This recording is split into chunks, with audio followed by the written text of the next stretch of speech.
ตอนนี้พวกเราก็ได้เดินทางมาฮอดแล้วสนามบินพุทธคยา ตอนนี้อยู่ที่ดุมพินีวัน เป็นพุทธสังเวชนียสถานที่สำคัญ1ใน4สังเวชนียสถานของชาวพุทธ เป็นสถานที่ประสูติของเจ้าชายสิทธัตถะ ซึ่งต่อมาตรัสรู้เป็นพระบรมศาสดาสัมมาสัมพุทธเจ้า เป็นพุทธสังเวชนียสถานเพียงแห่งเดียวที่อยู่นอกประเทศอินเดีย ทมิตเป็นป่าสวนสาธารณะหรือวนุทยานที่ร่มเย็นเหมาะแก่การพักผ่อนในสมัยพุทธกาลและมื้อนี้โชคดีที่ได้มีโอกาสทำบุญตักบาตรกับคณะพ่อแม่ครูบาอาจารย์ที่เดินธรรมยาตรานำพระโดยพระอาจารย์จรัญอนังคโน เป็นบรรยากาศยามเช้าที่พุทธสถานที่สำคัญ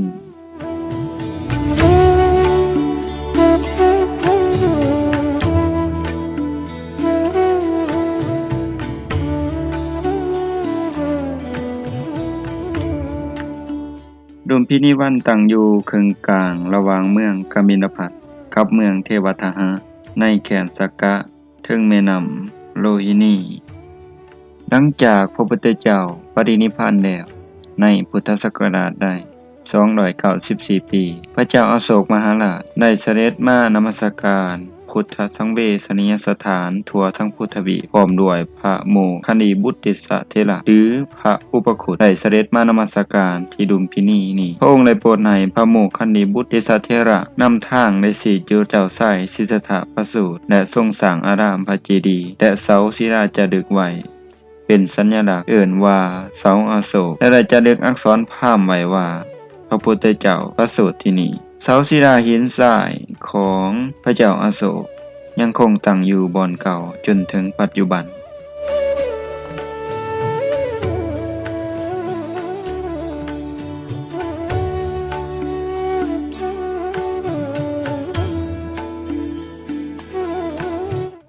ตอนนี้กำลังเดินทางขึ้นไปดงขสิริที่ว่าเป็นสถานที่บำเพ็ญทุกขกิริยาของเจ้าชายสิทธัตถะก่อนที่จะตรัสรู้พระอนุตตรสัมมาสัมโพธิญาณ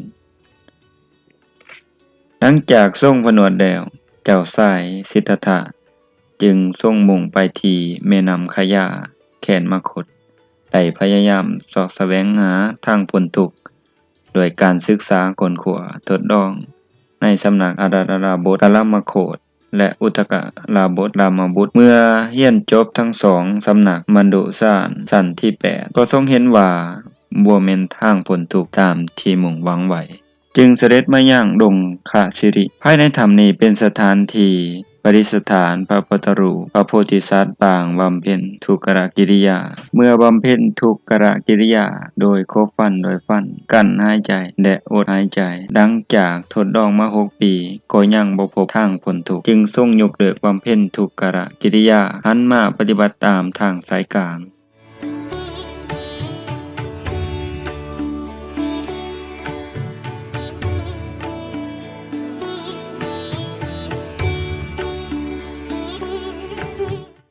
และสถานที่แห่งนี้คือสถานที่นางสุสดา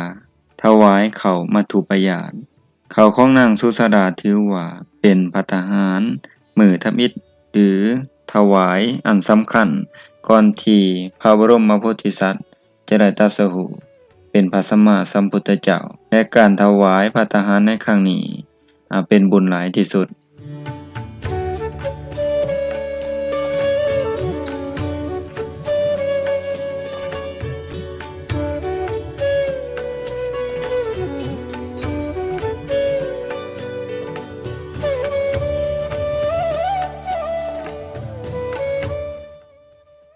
สถานที่แห่งนี้แม่นวัดมหาโพธิ์เป็นมรดกโลกโดยยูเนสโกพุทธคยาถือว่าเป็นสถานที่สำคัญที่ศักดิ์สิทธิ์ที่สุดของชาวพุทธทั่วโลกเป็นศูนย์รวมของการจริกแสวงบุญจากผู้มีจิตศรัทธาทั่วโลกรวมทั้งนักท่องเที่ยวพุทธคยาเป็นสังเวชนียสถานแห่งที่2 คือสถานที่ตรัสรู้ของพระพุทธเจ้าพระพุทธองค์ได้ตรัสรู้ภายใต้ต้นไม้ชื่อว่าอสัทธะต่อมาก็เอิ้นว่าต้นโพธิ์คำว่าโพธิแปลว่าตรัสรู้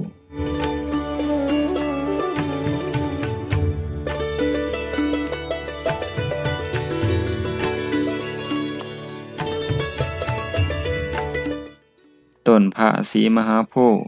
ที่เห็นอยู่ในปัจจุบันนี้แม่นรุ่นที่สี่ที่สืบเชื้อสายมาจากต้นที่พระพุทธเจ้าตรัสรู้นั่นเอง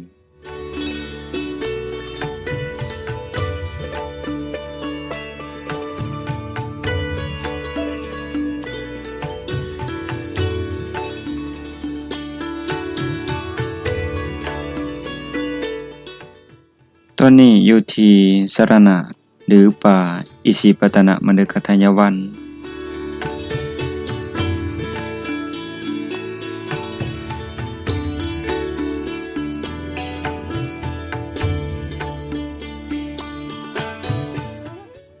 สาเหตุที่ได้ชื่อดังกล่าวเพราะเป็นป่าที่มีกวางเก่งได้เป็นที่เหล่าฤาษีและนักพจน์นานานิกายมาชุมนุมกันบำเพ็ญตบะ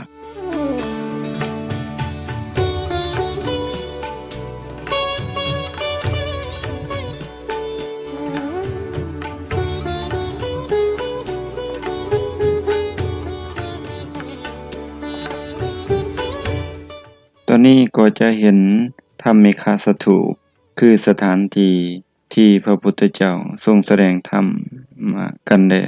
เอิ้นว่าปฐมเทศนา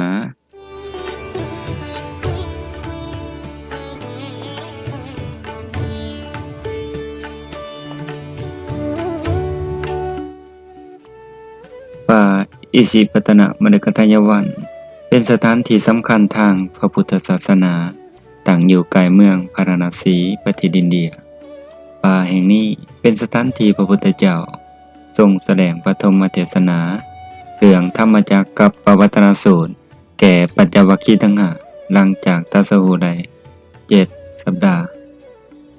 การแสดงปฐมเทศนาในครั้งนี้ทำให้พระโกณฑัญญะในดวงตาเห็นธรรมกลายเป็นสาวกองค์ธรรมอิฐนับเป็นการเริ่มต้นของพระพุทธศาสนาอย่างแท้จริงเมื่อพุทธศาสนิกชน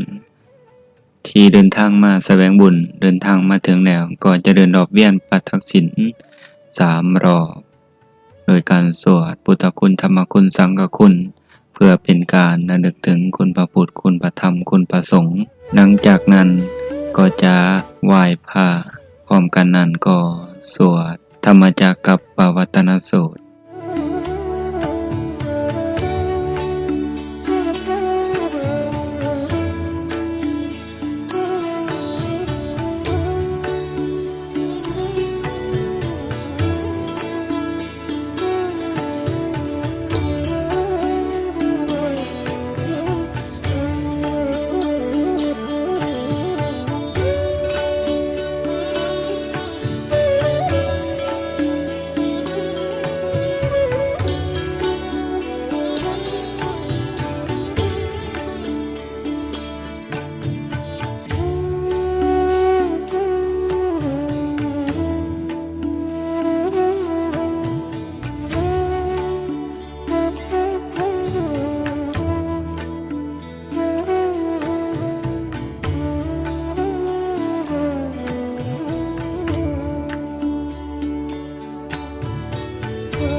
ในขณะตอนนี้กำลังขึ้นไปภูเขาคิชกูฏ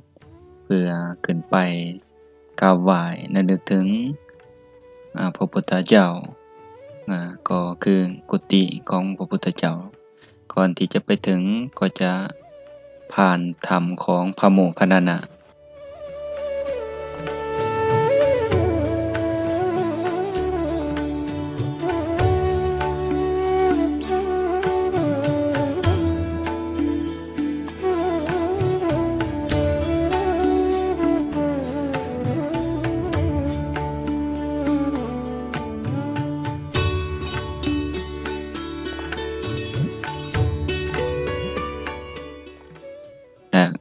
รมของ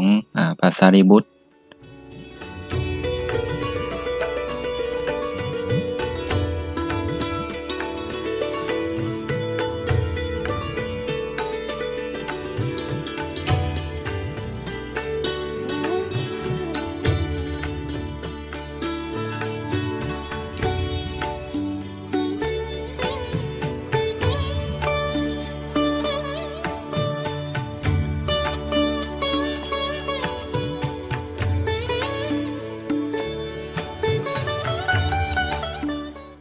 และยังเป็นเหตุการณ์ที่พระเทวทัตพยายามที่จะทำลายพระพุทธเจ้าโดยการกิ่งก้อนหินขนาดใหญ่ลงมาจากยอดเขาเพื่อที่จะให้ตกใส่พระพุทธเจ้าเมื่อขึ้นไปถึงยอดเขาแล้วก็จะเห็นบรรยากาศเงียบสงบเหมาะแก่การเจริญภาวนาทางสมาธิ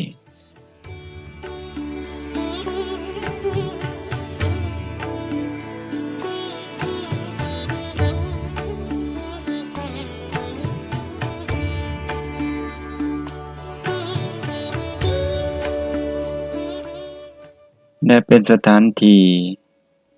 กษัตริย์ผู้เป็นพุทธนามกะองค์ธมิตรทรงเลื่อมใสในพระธรรมเสด็จมาสนทนาธรรมกับพระพุทธเจ้าถึงภูเขาแห่งนี้หลายครั้ง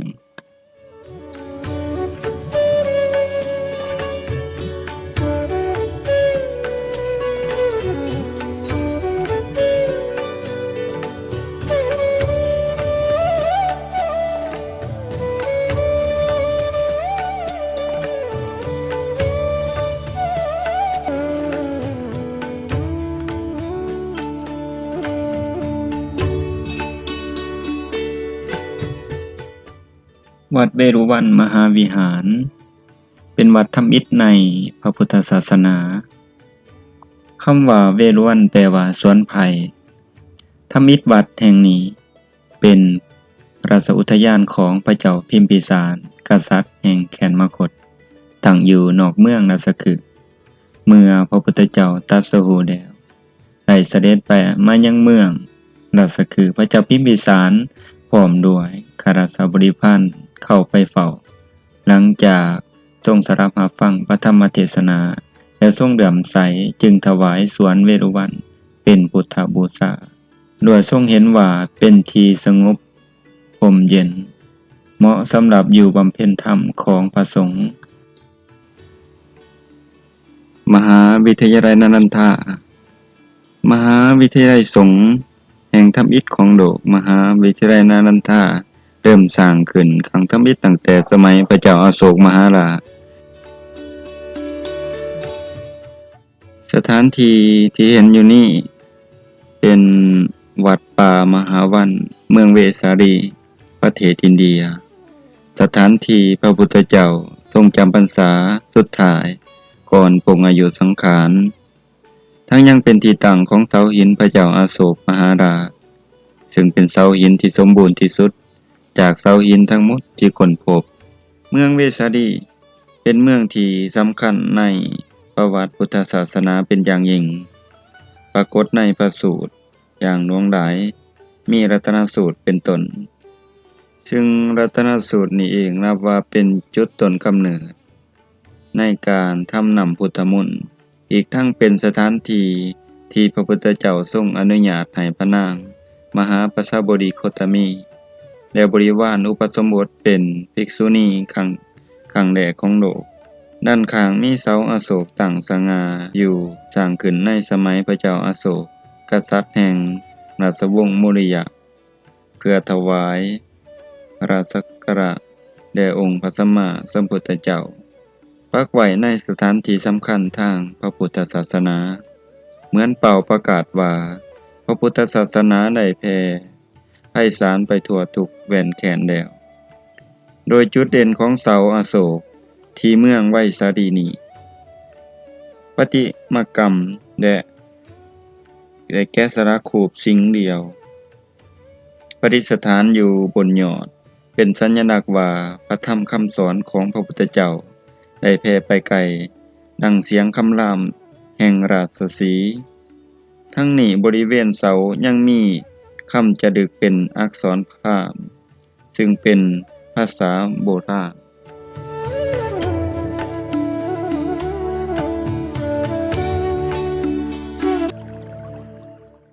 กุสินาราเป็นสถานที่ปรินิพพานตอนนี้อยู่ในปรินิพพานสถูปอนุสาวรีย์อันศักดิ์สิทธิ์และโดดเด่นและมีความสำคัญอย่างยิ่งในพระพุทธศาสนาเป็นจุดที่พระพุทธเจ้าได้เสด็จปรินิพพานเมื่อพระพุทธเจ้ามีพระชนมายุ80 ปีและขณะนี้กำลังห่มผ้าพระพุทธไสยาเป็นปางปรินิพพานมีชาวพุทธศาสนิกชนทั่วสารทิศเดินทางมาแสวงบุญกราบสวดมนต์และนั่งสมาธิเพื่อระลึกถึงองค์สมเด็จพระสัมมาสัมพุทธเจ้าสาเหตุที่พระพุทธเจ้าทรงเลือกเมืองกุสินาราเป็นสถานที่ปรินิพพานเป็นสถานที่รับขันปรินิพพานด้วยเหตุการณ์หลายประการ1เป็นสถานที่สงบเรียบง่ายกุสินาราในสมัยนั้นเป็นเมืองน้อยๆของชนชาติมรรคบ่ใหญ่โตและบ่วุ่นวายพระพุทธเจ้าทรงปรารถนาจะละสังขารอย่างสงบและบ่ให้เกิดความวุ่นวายจากผู้คนจำนวนหลาย 2. เคยเป็นสถานที่สำคัญในอดีตศาสตร์ตำนานกล่าวว่าพระพุทธเจ้าเคยเสวยพระชาติเป็นพระเจ้ามหาสุทัศนะและเสด็จสวรรคตณสถานที่ไกลเมืองกุสินาราในอดีตศาสตร์จึงทรงเลือกสถานที่นี้ในการปรินิพพานอีกครั้งเพื่อแสดงความต่อเนื่องแห่งกรรมดีและการเวียนว่ายตายเกิด 3. เพื่อแสดงธรรมเตือนใจแก่สาวกเป็นครั้งสุดท้ายพระพุทธเจ้าทรงประสงค์จะให้โอวาทครั้งสุดท้ายก่อนปรินิพพานโดยตรัสว่าวยธรรมสังขาราอัปปมาเทนะตปาเทถะแปลว่าสังขารทั้งหลายมีความเสื่อมเป็นธรรมดาทานทั้งหลายจงยังความบ่ประมาทให้ถึงพร้อมเถิด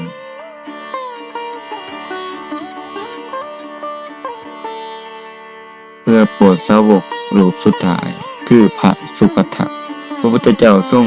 ทราบโดยพยานว่ายังมีผู้หนึ่งชื่อสุภัททะปริภาสกที่จะบรรลุธรรมหากได้ฟังธรรมโดยตรงจากพระองค์ก่อนเสด็จไปยังกุสินาราธรรมให้สุภัททะมีโอกาสเข้าเฝ้าและต่อมาได้ฟังธรรมได้บวชและบรรลุเป็นพระอรหันต์ได้เห็นว่าในเมืองกุสินารายังมีพราหมณ์โทนะผู้สามารถแบ่งพระบรมสารีริกธาตุอย่างยุติธรรม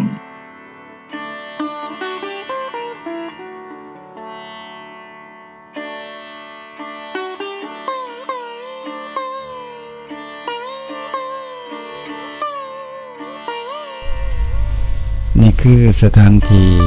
สำหรับถวายพระเพลิงพระพุทธสรีระของพระพุทธเจ้าต่อมาพระเจ้าอโศกมหาราชจึงทรงสั่งให้สร้างสถูปล้อมบริเวณนั้นลงแต่สมัยต่อมาเมืองกุสินาราถูกลุกรานและพระสถูปองค์นี้ถูกทำลายลงเหลือเพียงแต่ซากปรักหักพังภายหลังได้มีการค้นพบเป็นซากพระสถูปยักษ์ขนาดใหญ่ดังที่เห็นในปัจจุบันซึ่งต่อมารัฐบาลอินเดียได้เข้ามาบูรณะซ่อมแซมพระสถูปองค์นี้ไว้อย่างดี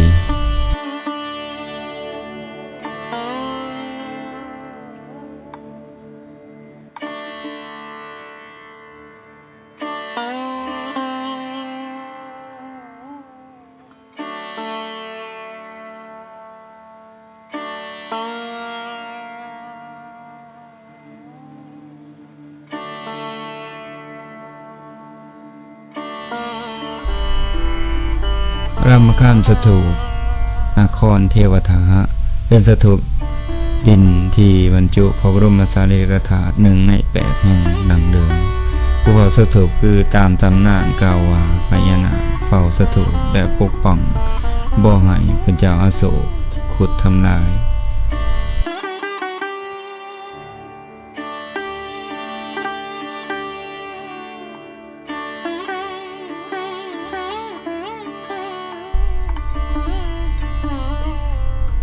วัดเชตวันมหาวิหารเป็นวัดสำคัญทางพระพุทธศาสนาตั้งอยู่ใกล้เมืองสวัสดีรัฐอุตตรประเทศอินเดียวัดแห่งนี้ถือเป็นสถานที่ทางประวัติศาสตร์ที่มีความเกี่ยวข้องอย่างใกล้ชิดกับพระพุทธเจ้าโดยเฉพาะในช่วงที่พระองค์ยังทรงมีพระชนม์อยู่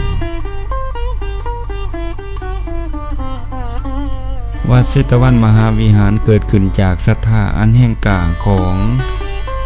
อนันทบิณฑิกเศรษฐีผู้เป็นอุบาสกผู้ใหญ่แห่งเมืองสวัสดีถ้ามีความเลื่อมใสในพระพุทธศาสนาอย่างยิ่งจึงตั้งใจหาสถานที่สำหรับสร้างวัดเพื่อถวายเป็นที่ประทับของพระพุทธองค์เมื่อทานพบสวนใหม่ของเจ้าสายเสกซึ่งเป็นสถานที่สงบร่มเย็นเหมาะแก่การบำเพ็ญธรรมจึงตัดสินใจขอซื้อถึงแม้นว่าเจ้าเศษจะบ่เต็มใจขายในตอนทำอิฐแต่ก็ยอมตกลงเมื่อพระอนันทบิณฑิกเศรษฐียินยอมจ่ายเงินตามพื้นที่เรียกว่าปูด้วยแผ่นทองคำหลังจากได้ที่ดินแล้วพระอนันทบิณฑิกเศรษฐีได้ทำการก่อสร้างวัดขึ้นพร้อมทั้งจัดเตรียมที่พักอาศัยให้แก่พระสงฆ์และสิ่งอำนวยความสะดวกต่างๆและน้อมถวายแด่องค์พระพุทธเจ้าพระองค์ทรงรับไว้โดยความเมตตาและตั้งชื่อวัดแห่งนี้ว่าเชตวันมหาวิหารเพื่อเป็นเกียรติแก่เจ้าของที่ดินเดิมและผู้ถวายวัดเชตวันจึงกลายเป็นสถานที่สำคัญอย่างยิ่งในพระพุทธศาสนาเพราะพระพุทธเจ้าเคยประจำพรรษาที่แห่งนี้ถึง19 พรรษาหลายที่สุดเมื่อเทียบกับวัดอื่นๆพระองค์ทรงแสดงธรรมโปรดภิกษุสาธุชนและผู้แสวงหาความจริงจากทั่วสารทิศสถานที่แห่งนี้จึงเฮ็ดให้วัดเชตวันเป็นศูนย์กลางการเผยแผ่พระธรรมคำสอนในยุคพุทธกาลนอกจากนี้ยังเป็นสถานที่ที่พระสาวกหลายรูปหลายบรรลุธรรม